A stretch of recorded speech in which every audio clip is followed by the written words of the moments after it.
VOA Learning English presents America's Presidents.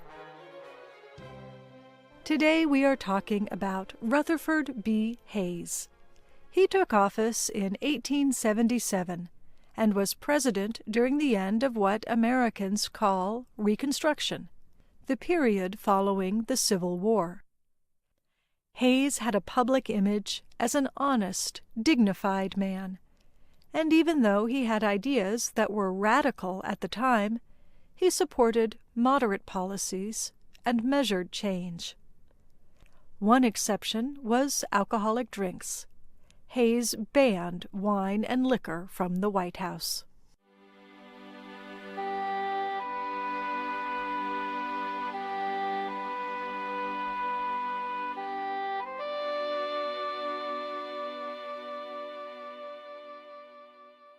Before Rutherford Hayes was born, his father died.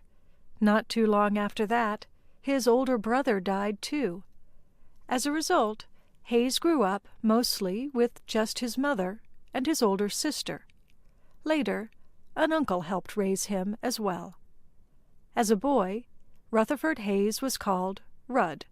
He grew up on a farm in Ohio and spent his early years playing with his sister, who taught him to love books.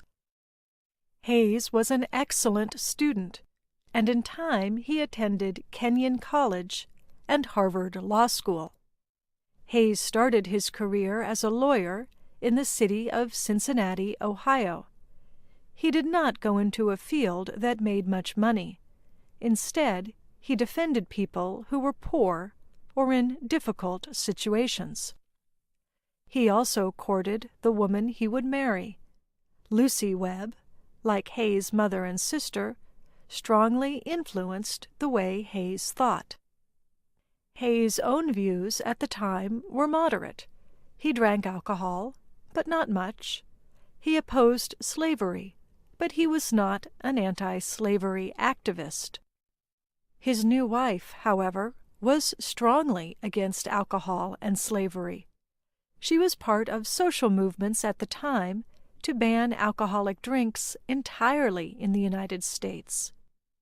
And she encouraged Hayes to defend not only the poor in his law business, but also runaway slaves. Together, Rutherford and Lucy Hayes formed an equal marriage committed to helping others. They were known for being friendly, informal, and welcoming. They also went on to have 8 children, 5 of whom survived to adulthood. Lucy Webb Hayes said her husband was always calm as a father and took time even when he was president to care for his children.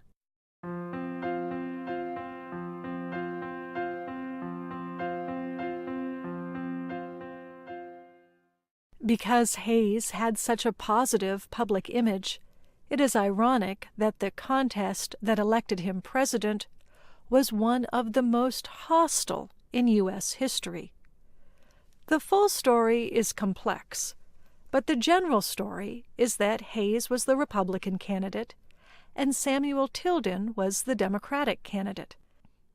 Tilden won more popular votes across the country, but in the U.S. system, the majority of voters do not choose the president. Instead, a few electors in each state cast votes.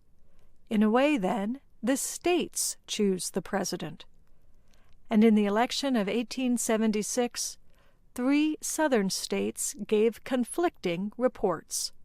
It was not clear whether Tilden or Hayes had won South Carolina, Florida, and Louisiana. Even though the election was held in November, the debate over the winner lasted until the following March, days before the new president was to be sworn in. One of the most serious accusations was that Democrats in the South had prevented many black men from voting. If those men had been able to vote, they almost certainly would have voted for Hayes. In the end, a special commission in Congress gave the votes in all 3 disputed states to Rutherford Hayes. His opponents pointed out that the majority of people on the commission were Republicans.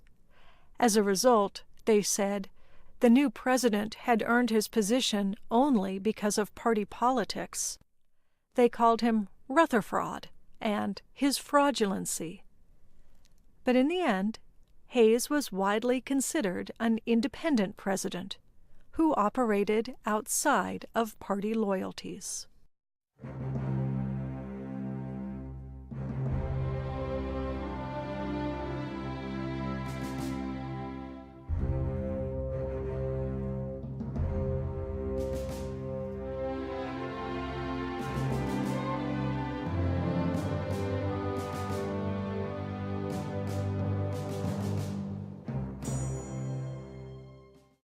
One of Hayes' first acts as president was probably his most important. He withdrew federal troops from southern states. The troops had been trying to protect the civil and political rights of African Americans. But white Democrats disliked the federal government's involvement in their affairs. Also, the troops were not very effective. So Hayes said, if Southern officials promised to obey the country's laws, protecting all people equally, he would end the federal government's occupation of their states. The officials agreed, and the period known as Reconstruction officially ended. But as the years went on, the rights of Black Americans were increasingly violated. As a result, part of Hayes' legacy is one of betrayal. His policy permitted systemic violence and racism to continue for decades. Another of his important acts was to reform the country's civil service. For the most part, members of Congress offered their political allies government jobs with good pay. But Hayes sought to change the rules. He wanted to give government jobs to the most able workers. While his goal was a good one, his action shocked and angered many members of Congress. The Democrats especially sought to weaken Hayes' position by removing the president's ability to veto their bills. Hayes fought back and won. By the second half of his term, Hayes had restored some of Americans' trust in government that had been lost under the two presidents before him, Andrew Johnson and Ulysses S. Grant. He had helped ease the tensions between the North and South. He had stabilized the economy. He had increased the power of the presidency in a mostly positive way, and he had prepared the way for major civil service reform. But Hayes is not remembered as an especially great president. He is often placed toward the middle, not one of the best and not one of the worst.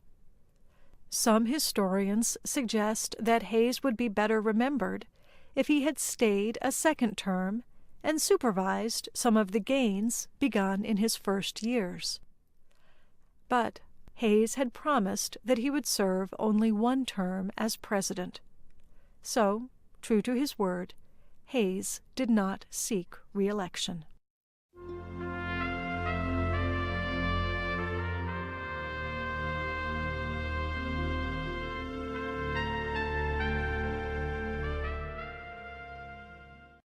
Hayes had always believed that the best way to solve the country's problems was to improve the education system. So, in his retirement, Hayes became president of two social welfare organizations. One aimed to provide a Christian education to blacks in the South. One of the people helped by that organization was the well-known writer and activist W.E.B. Du Bois. Hayes also led a group aimed at reforming the country's prison system. When he was 70 years old, Hayes fell ill. Although he had a big heart for children and for helping people, he died of heart failure. Afterwards, one of his sons began a new tradition in honor of his father. He established the first presidential library.